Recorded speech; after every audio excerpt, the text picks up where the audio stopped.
All right, here he is, Shooter. David Codrea, the most talked about blogger on your Second Amendment rights. David, how are you, pal?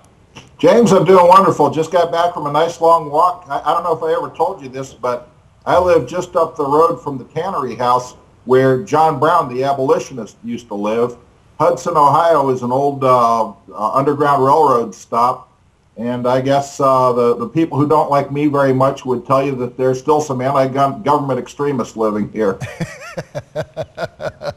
Yeah, well, I recently saw a picture of your house, by the way. You had one on your Facebook page. Those are pretty nice digs you've got up there, David. You've been holding out on me. Actually, I sent you a picture of that fire pit. Did you get that? No, I haven't got that yet, but they've had me stuck at this desk here for a while, so I'll check it as soon as I finish. All right, now tell us, hey, you were one of the guest speakers over there, David. You should be very honored with that. Tell us from your point of view what you saw and what took place. Okay, well, actually, there were two separate and distinct events. One was the Second Amendment March, which took place on the Mall in Washington, D.C., right by the Washington Monument. And we had a soundstage set up, and it was a big march. It was probably about 1,000 people there when I got there, and it had grown to about twice that size by the time I got up on stage and spoke. And there was a second rally then that took place in Virginia. It took place at Fort Hunt Park, and then they caravanned over to a gravelly point, is what this park is called, where it is actually within sight of some of the buildings in Washington across the Potomac. It was as close as they were legally able to get to conduct an armed rally. I see. Okay, so there were two distinct rallies that went on each side of the Potomac, I guess you could say, right? Yes. Okay, yes. Right. Okay, one of them was armed. I understand that the local, let's see, district attorney even came to the armed one? You know, I did not see, because by the time I got through things, I just made the comment on my blog that by being there in the thick of things, I actually missed almost everything.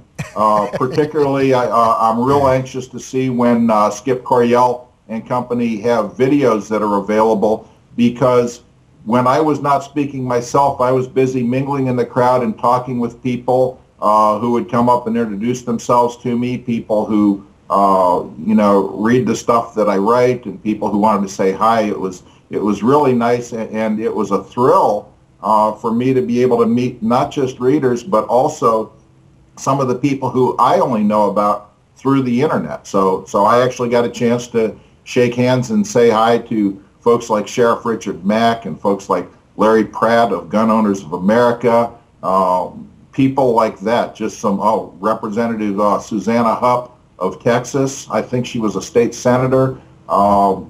Just a lot of very, very good people who I've only read about, and it was just a real honor for me to get to shake hands and be asked to share a stage with them. Yeah. So this thing kicked off at like what was it, 10 or 11 o'clock in the morning, and went on for a while. How long did the event on the D.C. side actually take place? You know, I think it lasted all day.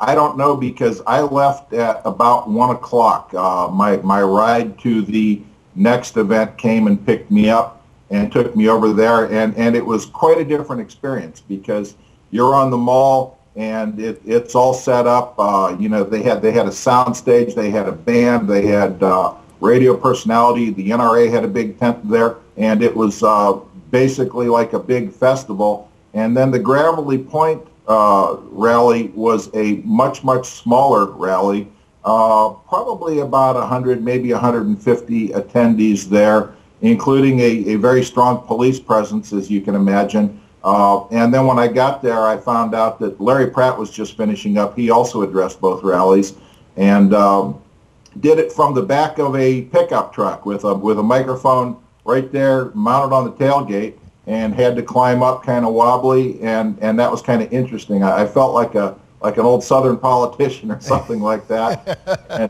and it was kind of fun. And then I found out leaving that Paul Helmke of the Brady campaign, the president of the Brady campaign, was there. And I didn't recognize that until we were driving out of the parking lot. I had to get back to my car so that my son and I could, make the long drive back to Ohio, and just saw this group out of the corner of my eye and looked and said, that guy looks really familiar. And just as we were passing, I said, I know who that is. That's the head of the Brady campaign right there. So they were there, and evidently by reading his report of the thing, he said that the people were polite to him. And my only rejoinder to that is, well, these were polite, good Americans. Yeah. What do you think was going to happen? Yeah. It's not the first time there's been, citizens have gathered together bearing arms peaceably to exercise their right. And hopefully it won't be the last. And I'm not sure how much time we have, but before you have to let me go, I just want to give my absolute thanks and appreciation to the organizers of both marches.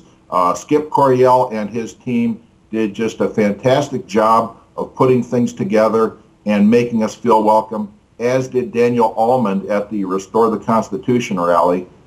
These are all good, salt-of-the-earth folks. They're dedicated patriots, and I think that we all owe them a debt of gratitude, because what they did was not easy. What they did was very difficult, and they didn't do it for personal reward or for personal aggrandizement. They did it because they love their country, because they're patriots, and because they believe in our rights. And I don't know about anybody else, but I am extremely grateful to all of these folks. You're absolutely right about that, David. And we had Skip on a few weeks ago, and it was surprising to me to learn how absolutely difficult and expensive it is to do something there. I mean, most of us just envision, okay, it's time, we walk over and, that's it. But hey, in order to organize something like that, it takes a lot of work from a lot of very dedicated people, and it's a pretty expensive affair. I mean, you have to give credit to Skip on that one, and hopefully he will send us some of that video. And by the way, how come I don't have the video on your speech? You know what? I'm not going to press them on this. I figure, they're probably exhausted after doing the labors of Hercules. They will get to them. They're probably going to be editing them, putting up segments. I know that they were talking about possibly putting together a DVD and selling it, and that would include the entire event. And of course, when that happens, I will do my best to support and promote that, because you're absolutely right. This was a tremendously expensive venture that they went through, and I'm certain that they could use help. They have a website where they ask for donations, and I'm sure that people are going to want to see the entire event, particularly those who could not make it. It was a wonderful day. I'll be honest with you, James, and I've told the organizers of both events, I had mixed feelings about doing a demonstration either way. I had mixed feelings about doing it unarmed. I had mixed feelings about doing it armed.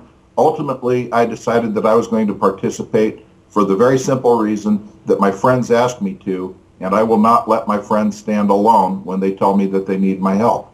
And after having gone through this, I'm very glad that I did, and I think that it's changed my perspective a bit in terms of seeing the value of this, in terms of camaraderie, in terms of getting to meet people, in terms of having the FaceTime, in terms of just the spirit that I saw get brought out. And I think that's something that we could use a lot more of. Okay, and that was on both sides of the river. Now, absolutely. I'm sure that you were just as welcome on the other side as you were, or the opposite side of the river. And good people are the same no matter which side of the river they're on. Right. And so you were happy with the location of the venue then, and with the turnout that arrived? I would have liked to have seen a much more massive turnout. I understand, of course, why for some people it's more difficult than others. I would have liked to have seen the folks who are within, several hours drive make more of an effort to attend. I have said before, and I think I've told you in correspondence, I think apathy is a bigger enemy than people who are outright against us.